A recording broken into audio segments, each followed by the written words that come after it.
আসসালামু আলাইকুম ওয়া রাহমাতুল্লাহ।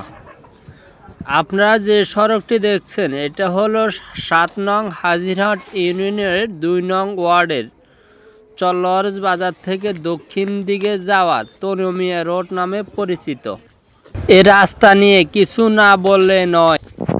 আব্দুল করিমের বাড়ির দরজা থেকে রাস্তার কাজ শুরু হলো ১ কিলোমিটার। এই ১ কিলোমিটার রাস্তার ভিতরে রয়েছে ৩টি মসজিদ। এর ভিতর রয়েছে একটা জামি মসজিদ, আব্দুল মতলব জামি মসজিদ নামে পরিচিত। আরও রয়েছে খাসের হাট প্রাথমিক বিদ্যালয়। আরও রয়েছে ফরাজগঞ্জ ফয়েজ আল আলেম মাদ্রাসা। এই দুইটা প্রতিষ্ঠানের ছাত্রছাত্রী এই রাস্তা দিয়ে চলাচল করে বেশি। এই এলাকার ৯৫% কৃষির সাথে জড়িত। তাদের কৃষি গড়ে তোলার একমাত্র রাস্তাই হলো এই তনু মিয়া রোড।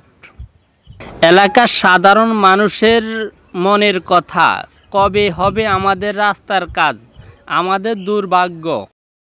প্রচারে আমি MKH সওদাগর।